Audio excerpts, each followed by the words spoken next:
A special investigative report by some research groups in the United States, the United Kingdom and Nigeria has revealed how former President Muhammadu Buhari allegedly used the Ebubeagu security outfit to harass and kill thousands of innocent Igbo residents and push for a radical Islamic agenda in the southeast region.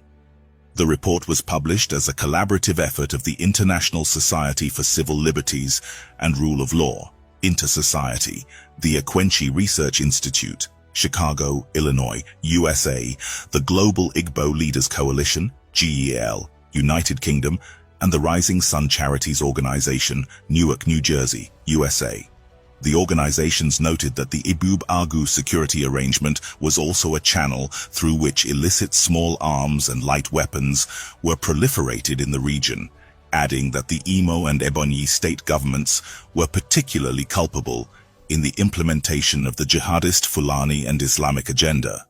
The report was signed by researchers including Emeka Umeagbalasi for Inter-Society, Osita Dinma AGU for Ekwenchi Research Institute, Chicago, USA, Prof. Justin Akujize, Board Chairman, Ekwenchi Institute, Nzi Amadi Bubembama for Global Igbo Leaders Coalition, Georgia, USA, and Bridget Okafor, Rising Sun Charities Organization, UK.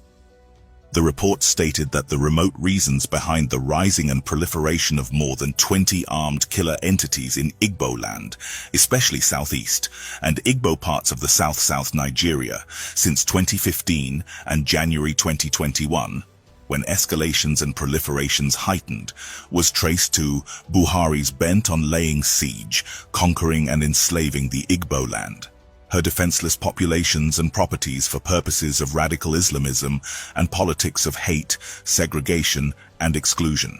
According to the report titled, "Who is Killing Who Outside the Law in Igbo Land?" The worst affected states include Imo and Ebonyi states, followed by Anambra, Enugu, Abia, Rivers, and Delta states. The report said, by early 2016, the Buhari's government allegedly initiated secret Islamic conquest movements of the jihadist Fulani herdsmen and other jihadists, assembled from within and outside Nigeria and armed with AK-47s. This was the beginning of political and religious insecurity and proliferation of illicit small arms and light weapons, SALWs, in Igbo land.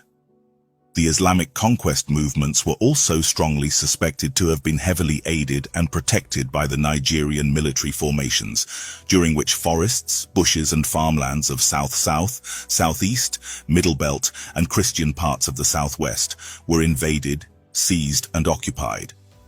Findings by Inter-Society later showed that over 700 communal locations, including forests, bushes and farmlands, across the southeast and Igbo parts of Rivers, Delta, Edo, Akwa Ibom, Cross River, Nasarawa, Kogi, and Benue states, have been seized and occupied by jihadist Fulani herdsmen and other government-assembled jihadists as at 2022. These findings were also corroborated by a former police dig, retired in 2020, who in 2021 disclosed that not less than 336 locations in the southeast have been occupied by Fulani herdsmen armed with AK-47Es. The Buhari's government also saw the rise of IPOB and its self-determination agitations as a serious threat to its state jihad project, and to counter this, the government adopted radical approaches, including funding and arming of counterfeiters using conformist political actors, including top government functionaries in Ebonyi State, under Umahi, and Imo State, under Uzodinma. The above was to the extent that the past government of Ebonyi State was strongly suspected to have been federally contracted to counterfeit and counter the IPOB's Eastern Security Network, formed in December 2020, leading to the launch of Ebubeagu security arrangement in April 2021 to counter ESN and sustain jihadist Fulani herdsman terrorism in Igbo land. The idea behind the Ebubeagu security arrangement was later found to have been muted by Buhari government of Nigeria using the chairmanship of the Southeast Governors Forum. In Ebonyi State, where the dreaded security outfit was unveiled in December 2021, It was renamed in March 2023 as the Ebonyi State Vigilante Corps and the Ebonyi State Neighborhood Watch.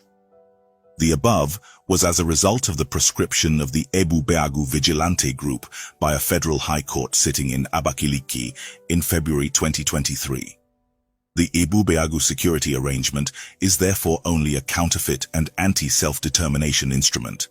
The insecurity and other unsafe conditions in Igboland are further fueled by the growing number of illicit small arms and light weapons, estimated to be 2 million in circulation and wrong hands.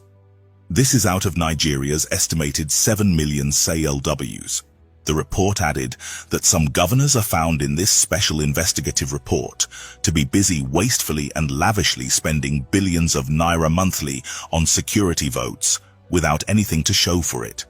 These governments of the southeast states and those of rivers and delta etc. have consistently heightened and overblown security matters and illiterately paid attention to trigger dimension or cork and shoot as the only solution to insecurity and other unsafe conditions. They fundamentally triggered insecurity and other unsafe conditions in Igboland by woefully failing to offer good and accountable governances in their respective states. This is to the extent that the general citizens of their states and territories have suffered from the absence of human security and its 7 key dimensions of environmental security, health security, food security, community security, physical security, economic security, and personal security. The governors and other political leaders in Igboland have also turned around and plunged the region into police and military siege and dumping grounds for illicit small arms and light weapons and their killing fields. Inter-society in collaboration with undersigned international partners have also investigated and found that there exist Commissioner for Homeland Security and Vigilante Affairs in Imo State, Commissioner for Internal Security and Border Peace and Conflict Resolution in Ebonyi State, and Commissioner for Homeland Security in Anambra State. Similar portfolios also exist in Abia and Enugu states. These are in addition to the offices of the Governor's Special Security Advisors. In Ebonyi State, there are Governor's Special Advisors on Security for each of the state's 13 local government areas, or Special Security Advisor to Ebonyi State Governor for Abakaliki, Izi, Eza North, Afikpo South, Afikpo North, Ohauku, Ebonyi, Onitsha, Ishielu, Eza South, Ikwo, Ivo, and Ohauzara. Ebubeagu Security Buhari. The state is also presently dotted with 35 commissioners. Apart from openly or secretly coordinating the offensive and atrocious conducts and activities of many, if not most of the more than 20 government-linked private armies and political death squads, and condoning or conspiring with the invading jihadists to wreak havoc in Igboland. The Homeland Security Commissioners and Special Security Advisors of the Igboland governors also serve as conduit pipes through which public funds worth billions of naira are wasted or squandered every month, using governors' security votes as a cover. Let us know what you think on the comment section, and thank you so much for watching.